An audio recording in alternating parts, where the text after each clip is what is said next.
What's up, people? We're here. We're back. We're Yay. in France this time We. for some Mads, which you'll hear again for the audio and all that other shit. but first of all, how are you two gentlemen doing? Gamer, how are you doing today, man? I'm chilling. I'm looking for my chat right now. It disappeared on me, but I'm good. Doing all right. Happy to hear that. Happy to hear that. Trevor, how about you, good sir? Doing quite well. Cannot complain. Very happy to be here. Um, I was very happy that this movie got picked. It was interesting, and how we ended up watching it, I think made me take certain things from the movie that, yeah. But yeah, doing great. Happy to be here. Happy to hear that. Happy to hear that. Yeah, it was. This was definitely an interesting movie. This was definitely a very interesting movie. And I'm going to say this to people out there. If you do drugs, I'm not going to tell you not to do drugs because everybody else just tells you that and you're going to do it anyway.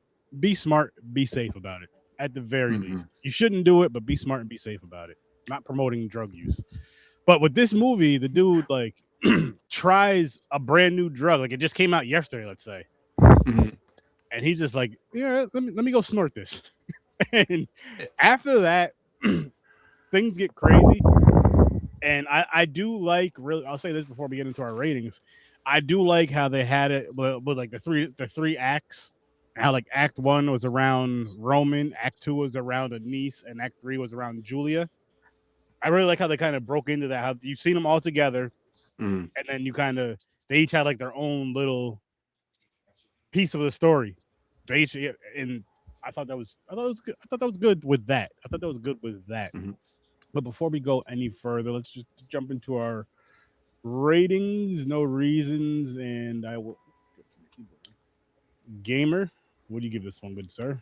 At first, okay, so first I jumped into this like 30 minutes into the movie, right? And Mhm. then I was having a little trouble getting into it. And then it hit its stride. And then I was just like locked in. And I didn't want to look away. I kept wanting to read what the hell was going on in the dialogue and everything once shit started hitting the fan. By the end of this, I even loved the ending, how the movie's still going on while the credits going. It kind of Yeah, shows like, hey, life doesn't stop. Like shit hit the fan. you in a situation here. I loved how it ended. So I'm nice. gonna give this one a solid 7 right now. 7. Professor C, how about you, good sir? Well, I'm gonna say 6, but I have reasoning behind it that I don't know if it is the case. Um, to call this film derivative would be an understatement. But I enjoyed watching it, and it made me think of a lot of things like shot on video horror films. Yeah, and also how to squeeze. Okay, the shtick behind the film is it was shot in one day. Now, with Really? that, think about the cinematography alone and how you'd Hmm. save money. So I'm giving it a 6 right now. Nice, nice.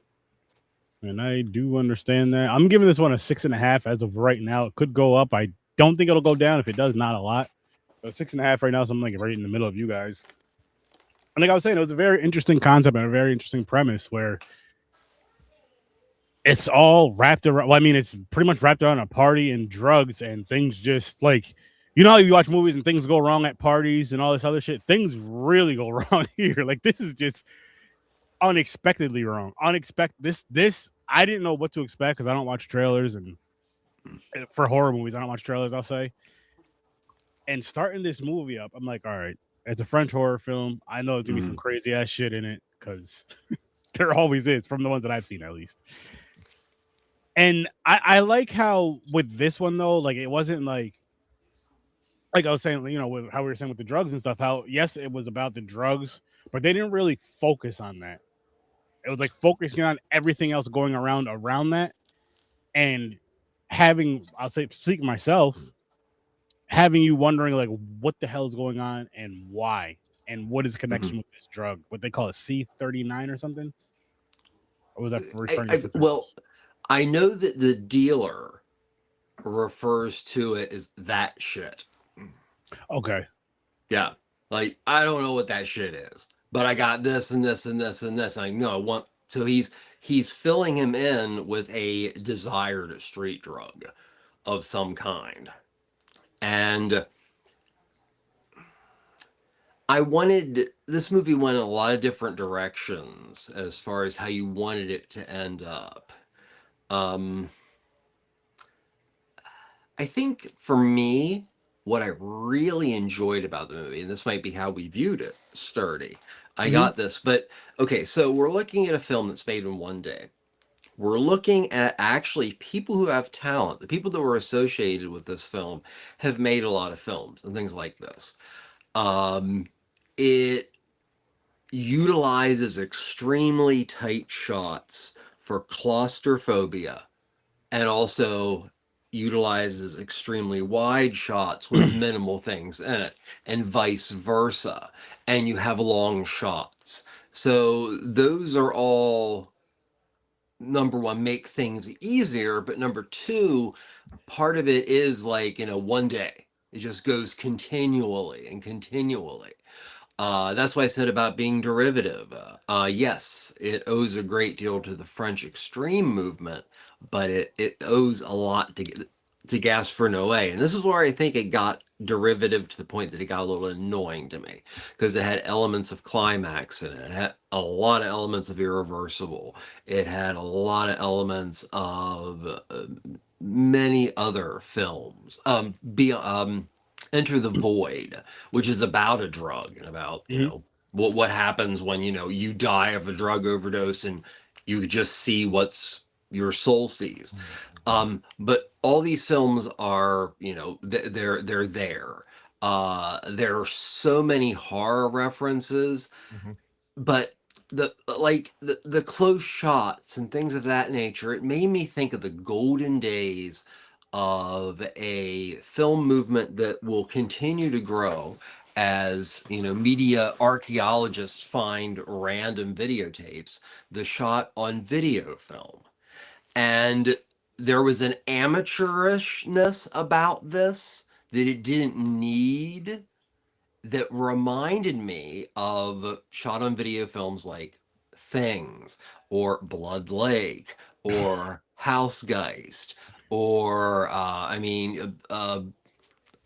Night Beast by Don Dahmer, the Darkness by Leif Jonker, The Dead Next Door. It's just an endless number of these shot on video films that were literally weekend warriors with two VCRs, and they made things work. And I got that feel, and I was feeding off that, no pun intended, until about, I'd say it felt like 45 minutes I was into Hmm. the film.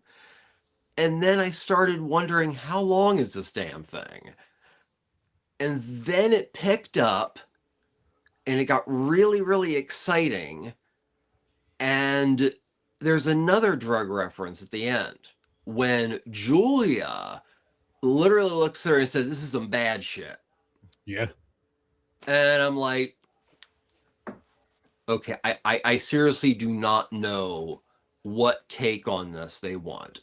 But this was a film that was made to be a mindfuck. And yes, it even references paranormal activity and a lot of other, Hmm. super indie things.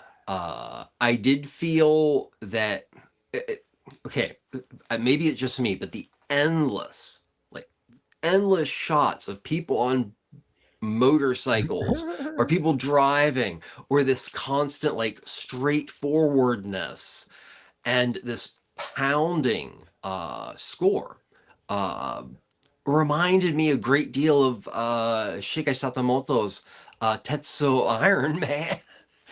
And I just left the film kind of like, yeah, good job, but Hmm. your Foley work was so bad. Just that alone, it was purposely bad. These zombies didn't growl or hiss; they were going song. So Yeah. yeah, that's kind of my general take. I want to go back to what you were saying about Julia and how she made the bad drug reference later on in the Mhm. film. The part where they were in the bathroom, where she acts like Yes. shit's going on, she's foaming at the mouth and all this stuff, and she just Mhm. says she's just playing around. It's crazy, like how that just turns. Maybe as far as when we're watching a movie, maybe 10 minutes later, as far as the story's Mhm. going, get a couple hours later, because all this crazy shit happened in one night. Mhm. Well, I mean, I don't want to, but that scene in itself is a reference to Bad Lieutenant, Oh, and also films like Driller Killer, like this overt straight drug use, a lot of hmm stuff, in Panic. So sorry to interrupt, but no, keep you're going, good. You're buddy. good. Okay, cool. So, but yeah, that was one of the fun things. But it there was a point for me. I think this movie was just a little less than an hour and a half. Was it, Sturdy? I think it was like an hour and 28 minutes or something like that. Like, if that. Honestly, the film in its total felt like 2.5 hours It, you know what? for me, You know, and I don't. Yeah, I- I wonder if it's partly because it wasn't a bad movie. It had some entertaining mhm, parts, some fun parts, but I think the biggest thing for me, the biggest flaw for me, well, there wasn't like a really good, concise story. mhm. And Oh yeah, that. seeing as how, like, I mean, which there is a movie I would love for you two to watch. When me and James were when Fade was here a couple weeks ago, we did a movie called Grafted, body horror film. Mm. Well, it's probably my favorite body horror film. It's up if it's not my Oh favorite, it's wow. up there. It's up there with like top. Mm, It's in the top two. I'll say it was mhm, an interesting film, and the story went good with it and all that other stuff. And that's something that really stood. That's what I was getting at. Is like over these past few. I'm not saying every single one, but again, going back to Bring Her Back, going to Ghost Train, Best Wishes to All, and just even more movies. Just like the movies we've been covering this year, mhm, a lot of them, not all, but a lot of the ones that we really enjoyed had a really, really, really good story. mhm.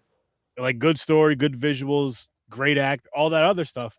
And this, I won't say the acting's bad. I won't even say the visuals are bad, even though it's a dark movie, but I get why. But the story could have been more. They could have gave us more of a story, and I Mhm. feel if they give us more of a story between the three characters, that between the three main characters, you can give them a little backstory on them. The whole drug thing, you could give some sort of a backstory on that, or just something with that, and kind of give us a good story to go through with everything that's going on. Mhm. Because again, it's the visuals are entertaining. The stuff that they were doing was entertaining to an extent, but it also Got I kind feel of like old.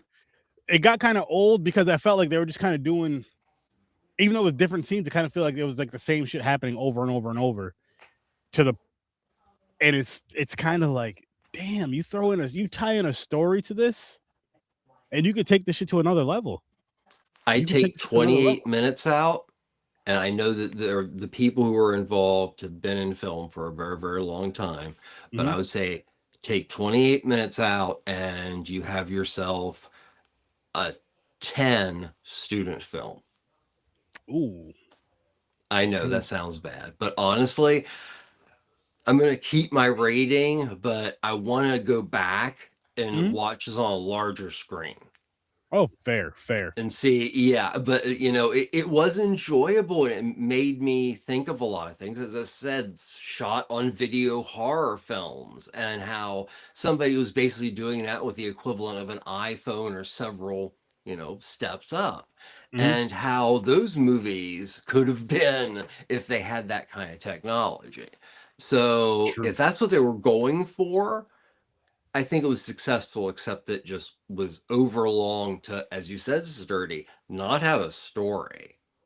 Yeah, and that's probably why, because it felt a little long to me, not too crazy, Mhm. but I understand why it felt that long for you because again, there was no story, and we've had conversations before where we're watching a film that's an hour, or no, sorry, about 2 hours or a little longer. We're like with Frankenstein, with Dracula, I believe we're both like these could have been longer. Like Dracula could have been Mhm. longer, Frankenstein could have been longer. As much as we enjoyed them, I think Dracula we said more so with certain things, and those were 2 hour movies or 2 hours plus, and it's like, but they knew what they were doing. They had a Mhm. story that really just fucking grabs your attention. And that's something I'm realizing since doing this podcast for one. Mhm. It made me more of a horror fan than I ever was, and it made me more of a movie fan than I ever was between this one and Popcorn and Pints. I always loved film. Don't get me wrong. I just really love, but now it's making me like pay attention to more to like this story could have been so much fucking better.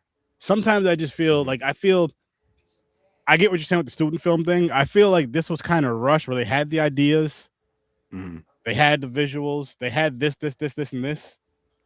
And then it was like the story. It was like, okay, we don't really have a story. We can kind of just, plug some things in here. People will get what's going on. But I'm like, if you could make a really like focus on that story 1,000,000,000% first, like have your outline, you have your ideas, then wrap a story around that or make that into an awesome story. Everything else can flow because everything else they did well. Everything else they did well. I won't say they did great, but they did very, very well. Yeah, it was good, James. It is a little bit choppy, and I kind of like I was almost the whole time kind of feeling like they were trying to go for this like anthology feel, giving you the three different actions that are going on leading up to that climax. But it did leave me wanting more by the end, and even right now I'm kind of fighting with myself because I'm like, damn, am I just high off of the rise of the ride that I took towards the end and how it ended that I liked it so much that I'm giving it more grace than it deserves? Yes, but at the same time, like, I wouldn't mind seeing more of this story, not necessarily these people. So like I wouldn't mind this even almost being the kickoff to something more, to the full-blown patient zero. Because there were even parts You when wanted she's something running at finite. the end. There was parts at the end that I like. You said you had all these recollections to other things you've seen. Like it felt Resident Evil to me at one point. Then it felt more ghoulish at another point. Then the camera work kind of gave me these other vibes. The last shot with her sitting on the floor and then the thing coming. What film does that reference? I don't know which one. Fight Club. Really? The Fight Club. If you look at how it's shot and everything, and the end of the world is out there, and they play Edith Piaf at the end of the song that I'll talk about later. Okay. But this film is it's definitely, and this is why I'm giving it the rating I did. It was an attempt to make something really, really fun for like super hardcore, movie geeks, usually from about the 2000s, when their heyday as teenagers were. And as I said, I didn't do the research on this one, but I kind of hope that's what they wanted to do. If not, it's just okay. I'll talk about it now if it's okay. Yeah. Another thing that I will say is a positive and a negative about this film is so the score is written by this guy named Nathaniel McAnally, and he's done a crap load of scores, really fairly high-end ones. He is an electronica artist. This particular soundtrack ranged everything from like housey jungle to immense waves of like Merbau's level sound, which like made something that was like be like oh. Because there were these huge waves of sound in this film, and that was also an element of how do you use contemporary technology to get across constricted and scared and claustrophobic. You use sound. So I was a big fan of his score to this film. I also for a film like this to start with a band, so the Abwarts got together back in 1979 and they did the punk song which is called Computerstadt at the beginning of the film, and they were an anarchist punk band. So in itself, you have that, which is a direct reference to just in itself. It's a classic French punk band, but we end with Edith Piaf, who is a legend, the legend as far as vocalist in France, with a song called "No, I Regret Nothing." Yeah, the use of music in this film is awesome. It's just You wrap a story around that with the way that they use the music to connect it, like you're saying, with certain scenes and certain parts of the film. I'm hoping that's what I got out. And then you have a really good freaking movie. You have you go from because again, it's not a bad movie, it's not a terrible movie. I'll say it's good to okay. I'll say it's good to or okay to good. Sorry, but you can have a really good freaking movie if you wrap a story around this. Because I love. I honestly wanted to like it more. Give it a 6. Give it a 6 for me. Bring it down 1 point. Yeah, I think I'm a little too gracious. I think I'm gonna bump mine down a half a point. Just I guess we're gonna give it 3 6s tonight because it's above average, not much.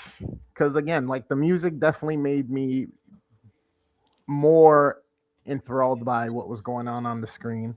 I think that's definitely something that, especially for audiences elsewhere other than their home environment and natural audience that they usually get, that's something that really needs to be like made sure they're thinking about when they're doing these processes. Because if you want it to be universal, if you want it to be worldwide, then the people that are trying to focus on the words to understand what's going on besides the action that's happening and that's occurring, like Trevor said, that emotion and invoking has to be coming from somewhere. So it's always the sounds.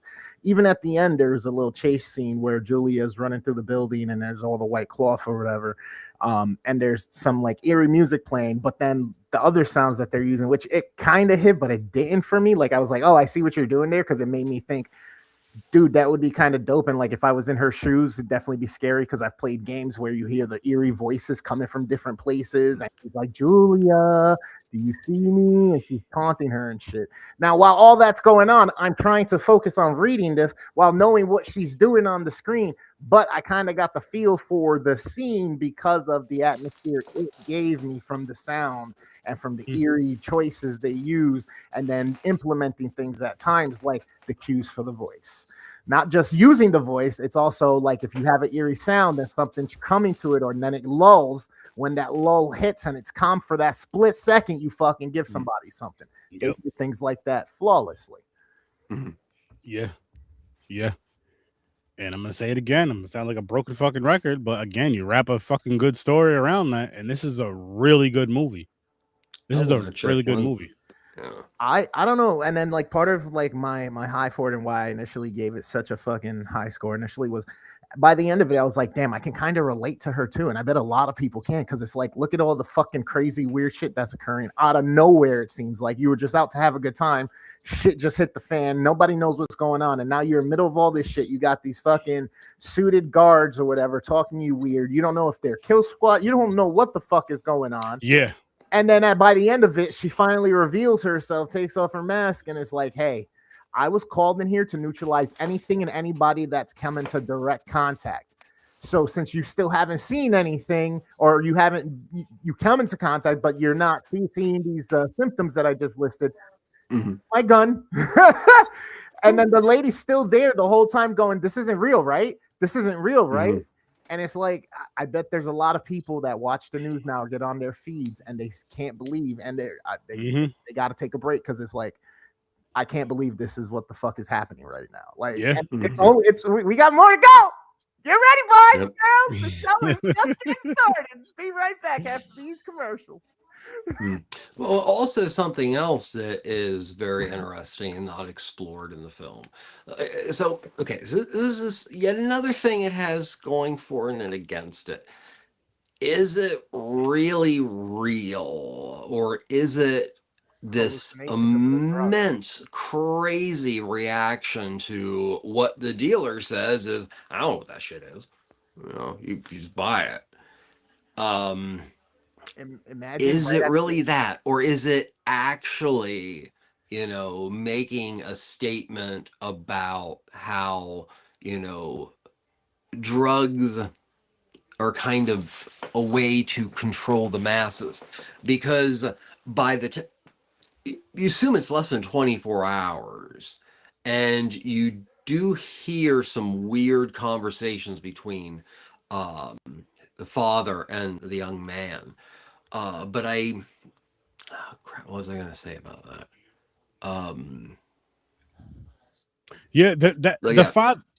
Between him and the father, it was kind of weird. It was because it wasn't very fatherly.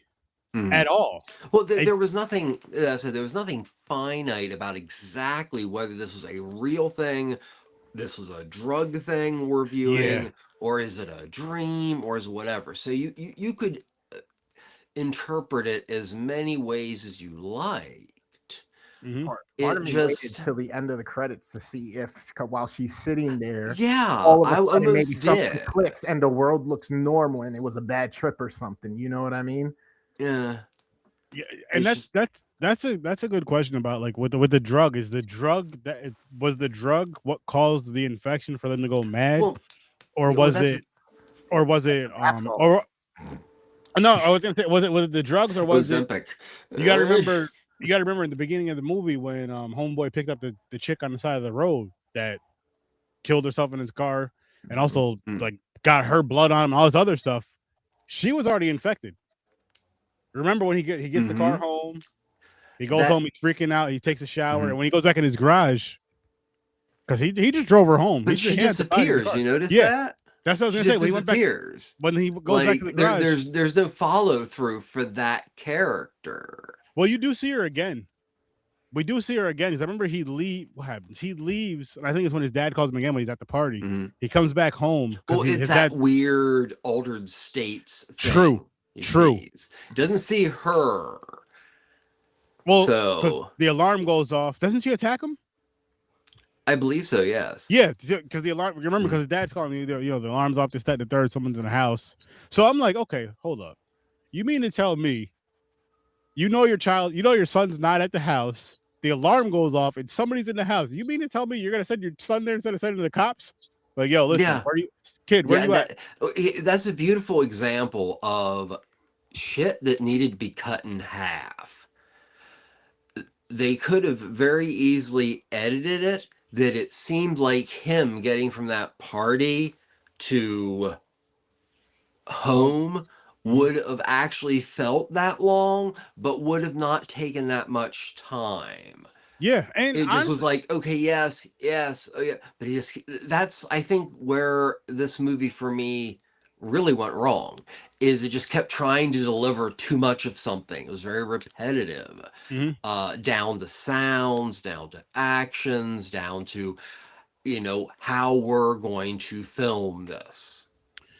So for the scene, one of the things that bothered me the most was that it was too straightforward. You weren't getting one perspective, but it almost seemed like you were constantly on a roller coaster that was out of control, and not necessarily in the best way. Yeah, I don't think it hit the way they wanted it to, because I think that might have been the point to make this feel like a spiraling night. Like there's even moments where she's reacting or whatever. The first chick that when she's running through the park, she takes the dude's motor peg, throws him over the fucking thing, and then she's out on the street or whatever, and she's rolling around, and the camera does this cool thing, like almost half semicircle, and I thought it was gonna do something else, or she was gonna sit up or something, or she was gonna change her eyes or something, but it was nothing. No close up, no cut, no edit to nothing else, nothing. It's just that whole cool moment, and then it just staying there in the one spot where the cameraman can't walk any further because he'd be walking over her and fucking up the angle in the shot. So it's like, it's like, so with the party scene, from the party scene to when he goes home, what's his name? Roman, right? Yes, Roman. Something like that. Roman. Yeah. So it was spelled Romaine, but it's Roman. Yeah. Yeah. Well, so when I will call him Romaine just for fun. Hey, listen. When Romaine gets the phone call from his dad, my question to you two is, and I'll answer this too. Do you think that scene would have been better instead of like his dad calling him saying, someone's in the house, the alarm went off? If he has this same shit on his phone, he could look at his phone and then see that woman like walking around, whatever the case may be, walking around the house or doing whatever the hell she was doing. Do you think that would have been better than him like going there and seeing her and then also his dad calling? Or even him just getting alert the alarm goes then off. Basically says, I can see somebody, and then calls back and then laughs. Or something. Yeah, and it doesn't... there is an element of surrealism in this film, too, that I have to appreciate. But I don't know if it was intentional. Um, I'm honestly, I will go back and revisit this because it is only an hour and 28 minutes, and it might seem like 5, but it is only that. And at 50, I can sacrifice that just because I want to see if it hits differently on a larger TV. I love how Trevor earlier in the episode this movie felt like 2.5 hours. That shit doubled already to 5 hours. But I get it though. Yeah,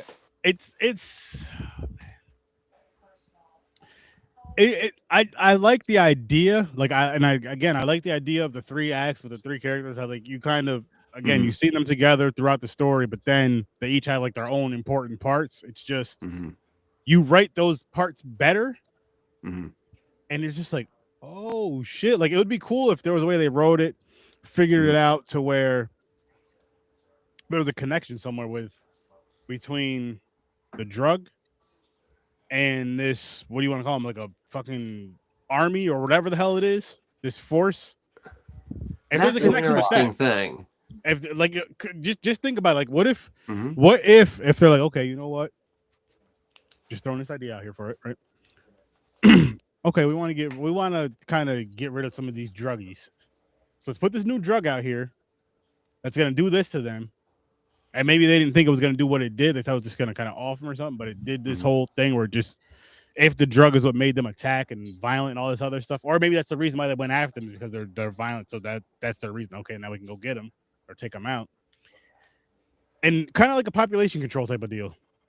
Between the drug and that whole, because they didn't tell you anything about either really, just people that like the party do drugs, and then you have this kind of army or whatever you want to call them that are just like, okay, these people are infected, we have to take them out.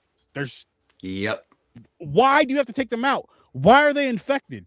Why are you here? Who the fuck are you? And what the fuck is this drug? Like, what's the make some sort of fucking connection with that and boom.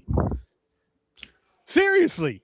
Yeah. You have a fucking story then. I mean, obviously you have to fill more shit out, but then you at least have something that's like, oh, like imagine finding that out at the end. The girl that takes their mask off, the one that gets attacked and ends up shooting the thing, actually Anise or Elite, whatever, Anise, and say she was acting like she got attacked, say she was acting like she takes herself out, and later on in the film you figure out that if it's not her, it's someone connected to her, but hey, this is, you see her talking. Hey, look, this is how the plan went. Of course, you have more of the story, but this is how the plan went. Fucking drug, this, that, and the third. Where you kind of see connections. You're just like, oh, like I wish this was one of those movies where, like, at the end of the movie, you're just like, holy shit! Like this is this is why this happened, or this is the connection with this, or just something. Again, it was fun with the blood and all this other stuff, and. Again, I'm gonna go back to saying the visuals. I'm sorry, people, but I'm gonna keep going back to the visuals. If you haven't seen this movie, go check it out because it is worth at least a one-time watch, maybe 2, but it's worth at least a one-time watch. And when you watch it, come back right here in the comments and let us know how you felt about it because I really want to know. Well, real quick, I want to say you actually caught on to the 2 things that were kind of keeping this film sticking together, which was the aspect of why did it take so little time to go from street, I think a couple days, to it actually infecting people and people on the street, making that connection. And I wish they would have done more with that. But also the fact that one of the few things this movie has going for it is a 3-act structure. Yeah. And otherwise, it's just all these random things thrown together. And as I said, I'm gonna have to watch it again because I kind of want to like it, but I don't. And I mean, shit. And going back to when Gamer was saying, it kind of felt like an anthology at parts. If they would have made this like a legitimate anthology with the story still connecting, actually, that would have been phenomenal because you can have pretty much give each character a half hour, more or less 20 minutes if it's and then you have the last half hour where everything kind of connects and combines and all this other shit. Yeah. And then you have something because they gave them each their own little parts for a decent amount of the movie. So it's like you break that up into an anthology. You have Act 1 with Roman, you have Act 2 with whatever with Anise, and you have Act 3 with Julia. Or call it whatever you want to call it. Call it, you can give it a different title than that, Act 1, 2, and 3, but just kind of break it up and just focus on one character at a time, focus on their story, then the next story, then the next story, and then boom, you have the climax. You have the end where everything connects, the last half hour of the film, and you're just like, oh shit. Oh my good. That was fucking because this is one of those films where I'll never tell anybody not to watch a film, even films I hate like Blood Lake. Those are like watch at your own risk.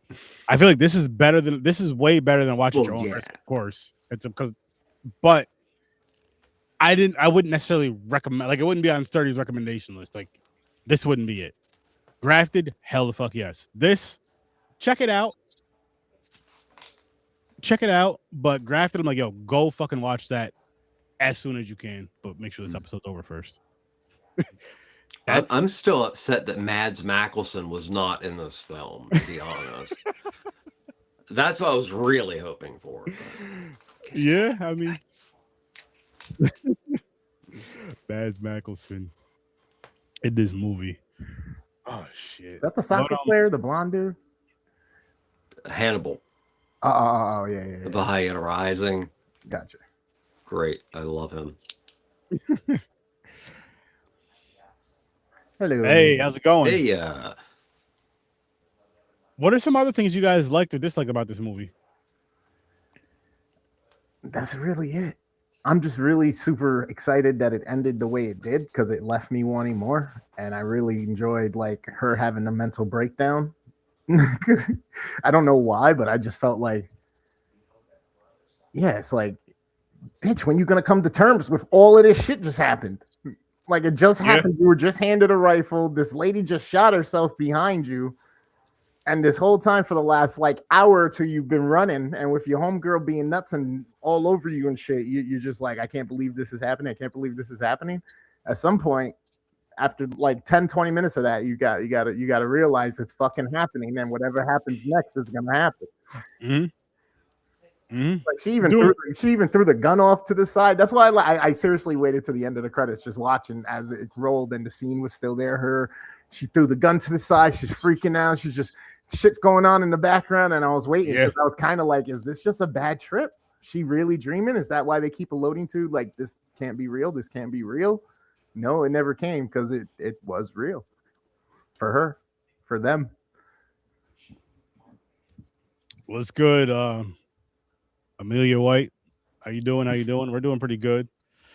I'm kind of chilling, talking about a movie called Mads, a horror podcast over here. So thank you for subscribing. I greatly appreciate that.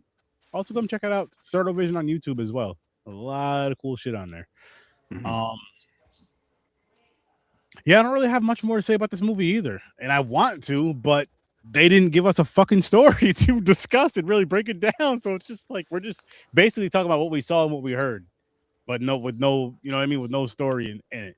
I've heard fucking 4-minute songs with a better story than this movie. But again, I'm really hoping that there's a message there somewhere in the film. Because that's one of the things, emulating the style of classic French extreme horror. French extreme horror was very political, and France has quite a history of revolutions and issues with potential occupations, and there's a lot of meat there that the extremists in the 90s and the 2000s did, and I kind of want to give this movie that credit too, but I'm just not sure. There's so many elements that are carbon copies, and then there are elements of, okay, so a good example, when Julia and the other lady are on the motorcycle, and they're screaming and yelling and holding each other, and the fact that Julia is like, hey, this is fine, this is great, and they're screaming and group screaming, and it's just like, it's like taking the most intense version of Holy Motors and just keep doing it and doing it and doing it. Yeah. One of the things this movie did not do well, or I think even tried, was trying to develop suspense through an element of silence that didn't like smash you in the face with like this electronica noise wall. Yeah, Hmm. that's what it is. It's entertainment to someone. Yeah. Again, it was. I don't know if it was to me yet either. So jury's out.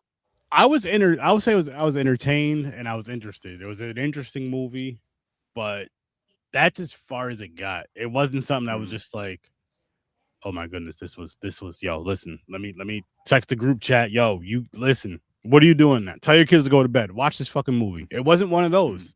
And I wish it was. Like I really wish it was. That's one thing that I'm really hoping for with film, let's just say starting from today and moving forward, that no matter how great the visuals are, no matter how great the acting is and all that other stuff, that fucking story has to be phenomenal in my opinion. Like it should be. I mean, at least good to great.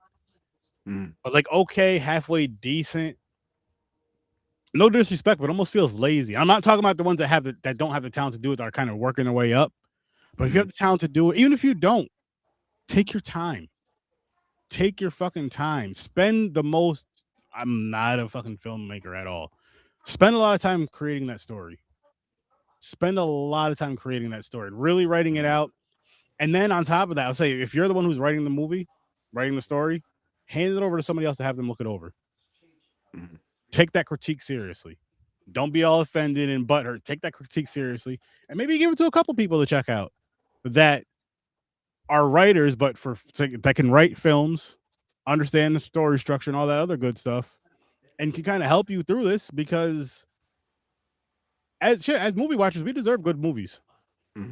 You're watching these movies for say like an hour and a half or 3 hours, 4 hours. That's time. That's time. Time is precious. So make that movie precious. Not the movie precious, but you know what I'm saying. With that precious film, I'm going to say, although with a warning, because it is a quite triggering film, if you Yes. want to see a film that really feels like this film, because this film just blatantly steals from it in many ways, but does go over an evening, like a 12-hour span. No, it's actually 24, pardon me, a 24-hour span. It was by Gaspar Noé, Monica Bellucci, Vincent Cassel, Irreversible, famous for its exceedingly long assault scene.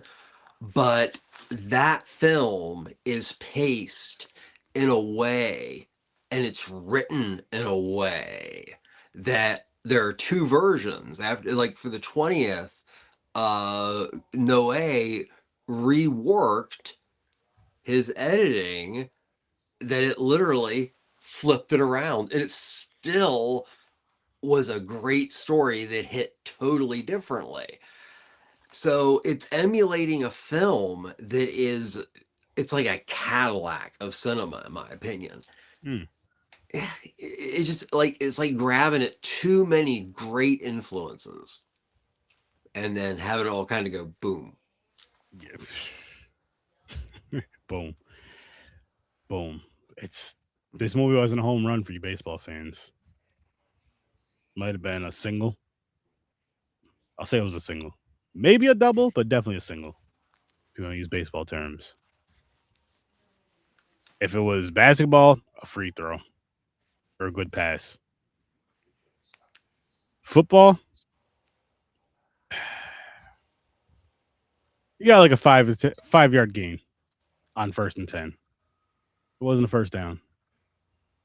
It wasn't a slam dunk. It wasn't a touchdown. Far from that. It wasn't even a field goal. It just, oh man. I don't want to talk too much shit about it because I don't want to lower my score. Because again, it wasn't bad, but the more I'm thinking about it, I'm like, You want to give this film sympathy. That's the weird thing about it. And going back to what you were saying, Trevor, and even you, Gamer, to an extent, I wanted to really, really, really, really like this movie but it was like I just enjoyed it. I just enjoyed it. I had fun with it, yes, but I want more than that. You know what I mean? It's like a relationship. It's like you have the fun when you're young, but it's like, no, I want more than that now. You know, you want to kind of settle down and just really be not well, you know, this is the movie, you're comfortable with the movie, but you know what I mean? Like really like look at this. Like it's like, look, you're in love. You could tell the world. But with this movie, it's like, yo, if you want to watch it, watch it. If you don't. You know? And hopefully next week's movie, which we are going all the way to the Netherlands. Ooh. Yes. For another. Now, this is going to be, I'm not saying it's going to be a great film, but it's going to be some more crazy shit by the look of the cover. Let me go grab it real quick for y'all. And I don't think I've ever seen a movie from the Netherlands that I can think of. So I'm kind of excited for this one. Let's hope it doesn't disappoint, make me upset. And all that good stuff. But the movie is called Meat Kills. And I know it's gonna be another wild, crazy ass movie. Let's hope it at least has a better story than this one. I'm not saying it's gonna be a phenomenal story. I'm not saying that at all. But let's hope it's better. Screams of 1990s exploitation VHS video cover. Yes. That's not necessarily a good thing. It could be a good thing, but not necessarily. True. But there's another movie cover, which I'll show you guys after the show's over, to where if this movie was out VHS back in the day, you would grab it just by the. You guys remember, you just grab movies by the covers at times. This would have been one of those, maybe not from this cover that I just showed, but the other this would have been one from the a box of some guy who was vending at a convention that, like, you know, he had to know you were cool, and then he pulled the box out. Yep. Like, here, this one's from Japan. That's what this cover looks like. I'm watching it though. You know what I mean? Yeah. You dig it out that box. Hey, listen, how much is it to buy? $5? Yeah, let's do it. Mm-hmm. I spent $5 on bullshit a lot of times in life. I'm not, I'll do it again. I'll do it again. But we are going to wrap this one up, people. Thank you for watching and listening and all that great stuff. But before we go, Gamer, do you want to tell the lovely people where they can find you? Pretty much worst damn gamer ever, everywhere. Facebook, TikTok, Twitch, YouTube, definitely TikTok, but I'm trying to grow the Facebook. So if you guys can give me a follow, that's cool. I'm one of those people, you got to use the tools. So you got to hit the notification bell, because I'm kind of random with when I go live. I have a schedule, but that doesn't mean anything. So hit the notification bell so that when I'm live, you see it and then you can come chill. I have a schedule, that doesn't mean anything. And how about you, Trevor? A couple things randomly. I think I was able to finally get the correct chords for my setup that I need. Nice. So just I'm still trying to figure out what projects I really want to do, what I can, and if it's feasible to do a couple and just spread them out as far as how they're distributed. So we'll see. But no, something will come. It's just at some point. I get it. This Saturday on Popcorn and Pints, we are going to be reviewing the films Stand By Me and The Long Walk. Intriguing mixture. Yes. We're doing Stephen King films. Oh, okay, that's right. Stephen King films over there. Yeah, and it's going to be a good time. As far as the discussion, the movies aren't like there's no laughing in either one of these movies really. Maybe Stand By Me at some points. Actually, both of them, there's probably some points where you could laugh at, but once it gets to the shit, especially with The Long Walk, woo, you're in for a treat. And if you haven't seen those films, if you haven't seen The Long Walk, that's one film I think you should definitely see. That's one of the best movies that came out last year, in my opinion. And we're gonna be discussing both of those films this Saturday, which you'll be able to watch actually right here on Horror with Sir 30, because I do this whole crossover thing with Horror with Sir 30 and Popcorn and Pints. We're doing the Stephen King films, that we do them. You'll be able to see them right here as well as over there in Popcorn and Pints. And then again, that is at 7:00 Eastern Time Saturday. And again, don't forget, have that boarding pass for next Thursday, 8 o'clock Eastern time from Paris, which we are now, to Amsterdam for Meet Kills. I heard you do a lot of fun shit in Amsterdam, so hop on that flight and join us and watch the film Hostel first. took place in Amsterdam, didn't it? I'm not sure. Or someplace very close. Because I'm not that's sure. that's what this movie's feeling kind Probably. I just Probably. always think torture of Euro porn. Trip. Yeah. But yes, check it out. Check it out. Check it out. Be here next Thursday at 8 o'clock Eastern time. And with that being said, I'll see you in your night.